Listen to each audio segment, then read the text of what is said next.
Mapagpalang araw po sa inyo lahat mga kaagapay. Muli nagbabalik ako po inyong lingkod, si Kaagapay Mark. Bali ngayong araw, bisitahin natin sila Geraldine. Kamustahin natin sitwasyon nila. Ngayon lang din ako nakadalaw sa kanila nitong simula nung dumaan yung bagyong uwan. Tingnan natin. Marami din ako nadaanan dito na na salanta talaga nung bagyong uwan. Sobrang lakas ng hangin. Tanggalan yung mga yero, iba-iba yung mga bahay, daganan ng puno. Kaya ngayon, kumustahin natin sila Geraldine. Sana okay lang sila dito. Hindi nagtinda ngayon si Geraldine. may pasok na rin ngayon. Yung mga bata dito kaya sila. Tao po! Liwanag ng paligid nila Geraldine. Mga nagtumbahan yung mga puno. Yung ibang nadaanan natin bahay kanina, mga na-damage talaga. Buti na lang ito kila Geraldine, okay pa. Kahit pa paano may silong silang maayos, hindi kagaya nung dati. Talagang kubo-kubo lang yung bahay nila. Kaya pasalamat tayo sa lahat ng mga sponsor. Ito si JJ. Tinatawag na ata si mama mo. Naglalaba ata si Geraldine. Mukhang may kuryente na rin dito sa lugar nila. Halos 1 week din kami nawala ng kuryente doon sa lugar namin. Si Anjo, wala kayong pasok, Jo? Wala kayong pasok. Si Anthony. Ito si Joanna. Saan kayo galing? Nauwi pa lang po galing sa Bible po. May Bible study ngayon? Kala ko Sabado lang yun. Ay, na po. Iba na po ngayon ang schedule tuwing Miyerkules. Okay. Ito tinapay, Wow. Hoy. Wala pala silang papasok, Wala po, bukas pa. Okay.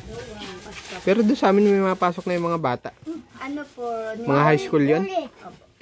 Okay. Ito lang. Po ng alauna. Kumusta kayo nitong bagyo dito? Ay, okay naman po. Wala naman po na damage. Very good. Pero dito sa inyo, ang daming na damage, Marami talaga. May nakita pa ako doon, tinumbahan ng puno yung bahay. Opo. May trapal na lang. Opo, trapal na. Wala na nakatira doon? Meron po. May dalawa po yun na anak. Baby pa po yung isa. Oo nga, may baby nga yun. Hindi man sila wala man sila doon nung Nakapag po sila. Evacuate. Po dyan sa kamag-anak. Okay. Kala ko nandun sila nung nung bagyo. Nagpayat si Anjo. Ito naman si Joanna, nagtataba-taba.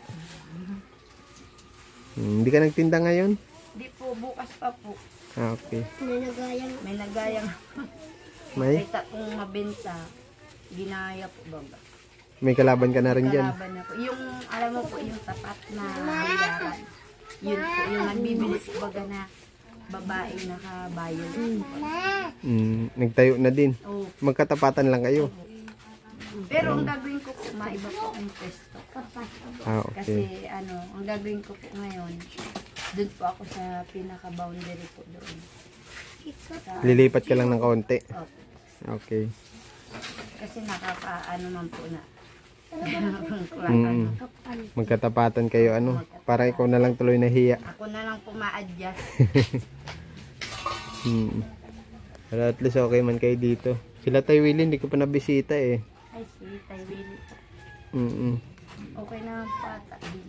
Hindi naman po ata nasira yung bahay. Ay, okay. Thank you, Lord. Sila Jojo, hindi rin po sila nag-evacuate. Diyan lang din sila. Buti nandiyan si Jojo nung bagyo. Opo, nandiyan po. Nag-uwi po bago ang bagyo. Para daw po maka-asikaso daw po siya. Sabi niya lang po. Kumusta man yung hanap buhay? Kita. Bumabenta pa na po kasi yung pagbagyo nagtigil po. Pinasok ko po muna yung mga gamit kasi mas mahirap po pag nandiyan sa labas. Buti hindi hinangin yung ano nito, mga trapal. Di man? Alin po? Yung trapal nito. Hindi man nasira. Okay. Sa pagbagyo po itong sa balkon na trapal ng ano ginawa po namin. Inano po dito, hinarang po dito. Naging suporta po dito. Sa harap? Sa harap. Hindi na kayo nag-evacuate? Hindi po. Nandito lang kami sa loob. Oh, lakas ng hangin nun. Kaya sabi ko nga, yung iba nga, buti may kuryente na kayo dito? Meron na. Okay. Meron na. May signal na rin. Wala pa po yung ano, wifi dito. Oo, wala pa din sa amin eh. Kaya nga doon ako nakikipag-upload sa opisina ng misis ko. Naka-report na ako, wala pa din, di pa nagpupunta yung ano, maayos ng internet. Yung biyaya man po, may kuryente po, mas mahirap na ng kuryente. Sabagay, lalo may bata ka. Oh. Ang dami mong labahan. Naglalaba nga po ako ng maanuhan ko po. May gawain po. May gawain po ngayon. Kasi nabago nga po schedule. Nung ano lang po yung nabago nung nakaraang semana. Okay. Kaya po naka-arrange po yan. Daming labahan, ano? Yan po talaga ang kalaban ko ay labahan. Oo, lalo maliliit pa yung mga anak mo. Ito naglalaban na rin ito. Hindi pa po. Mahirap po silang anuhan pa po ng turuan ng paglalaba. Kasi po sa damit pa lang po nila, grabe na po ba yun. Yung isang linggo po, nag-arkila ako ng washing. May arkilahan dito. Opo, Magkano arkila mo? 150. Sa washing. Isang araw lang yun. Opo, maghapon lang po. Okay. Kaya ano po. Ihirap po kasi nung nagtitinda. Tapos, pero ano lang pang paglalaba. Tapos naglalabada ka pa, ano? Opo, naglalabada pa. Pag minsan, pag wala kang tinda, naglalabada ka. Linggo po yun. Okay. Pero nung nagparabagyo po, 2 semana po, tas wala din kuryente. 11 days po dito walang tapos nawalan yung di po sila nagpalaba. Alas 2 linggo din yung yung labahan. Labahan, dami. 900 inano sa akin doon binigay. Okay, sobrang dami naman, ano? Yung 500 pagkain, ulam, yung 400 binili ko sabon, sunrox, tapos kung ano pa pong kailangan ko sa mga natambakan din po ako nagparabagyo. Inuna mo yung hanap buhay muna. Tubig, di naman kayo naapektuhan ng tubig dito. So isang araw, nakakamagkano ka sa pagbenta mo? Sa ano? Yan po. Nasa ano po. Labas-labas na yung mga puhunan. Labas na yung mga puhunan. Nakakamagkano? Tubo na. 700. Malinis na yun. Nung wala ka pang kalaban doon. Hindi ko lang. Nung ano lang po, isang araw lang po siya nag-umpisa. Ako po, bukas pa lang po kasi gawa nung nag-ano nga po ako. Mahirap po dito nung magtinda nung wala pong kuryente. Kasi yung mga frozen, hindi ko po alam kung ano mas mahal po ang pagpapalagay na kasi nga po ang pagbili nga lang po ng mga frozen mas dinagdagan nila yung yan po, kaya marami yata nasirang pagkain eh. Opo, may nagbigay nga po sa amin mga frozen na hotdog eh. Ang dami po kaya na. Hindi pa naman sira. Hindi pa naman po siya. Kaya pag sira ng hotdog parang maasim-asim na ano. Pero yung binigay naman po sa amin nung kakilala niyan, binigyan pong pang-ulam. Inano ko na po niluto niya. Okay. Okay pa naman po. Bali bukas tinda ka ulit. Opo, Umpisa ka ulit. Itong mga bata may pasok na ulit bukas. Meron na po. Sabay-sabay naman po ang gawain. Maaga magising ano. Ganun talaga. Buti nga kinakaya mo, huwag lang talaga magkasakit ano. Nagkataon lang po nung bigla pong nag-ulan. Solo lang po ako nagtitinda, nabasa po talaga ako sa likod. Ayun. Napasma po, tapos lagnat. Parang nagkaaroon pa akong tinatawag po nila na influenza. Influensya. Opo. Grabe po. Gusto ko na nga po nung magpadarami po. Magpa-confine. Inisip ko po baga yung Mga bata. Tapos gastusin. Nag-i-eskwela pa.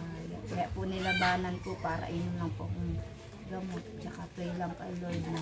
Yun, nung nakaraan ng punta ko sa'yo, nagkasakit ka. Di ka rin nakapagtinda at gawa nga nung naulanan ka. Siya, mapunta na din ako, at na okay man kayo dito. Okay na. Si Kuya Ano? Yung... nag-estelasyon po. Yung sa kuryente. Okay na, nag-estelasyon. Pero binayadan ko man ako, pero inutang ko po dyan sa... Okay. May kulang. Ang nangyari Kinapos. Inutang nagadan po. Ngayon pwede ko pa po na bayaran. Yung anak ko, yung nagsisimula. Sabi ko pag nagkakira na yun. Magkano utang mo dun sa nung nag-install ng kuryente? Bayad ko na po siya. Kasi nga po, hiniram ko po dun sa, dito, baga taga dito. Inutang mo lang. Inutang ko lang po. Man po baga. Nagadan. Atak po. Okay. Tapos, pagkatapos po may lista po kasi yun. Firma ko. Bali magiging 180 kasi 1.5. Bago po yun magbagyo po ha. Sinabi ko man ako yung nakaaging kay Kuya Efren kulang. Kaya yung day ko po nasasabi kay Kuya JM. Pag nakabisita sa'yo dito, Pag nakabisita sa'yo dito. Si Ma'am G naman po baga nagpaano. Kuryente. Thank you kay Ma'am Gina. Mapunta na ako, Geraldine ha. Ingat kayo palagi ha. Bye Anjo. God bless sa inyo ha.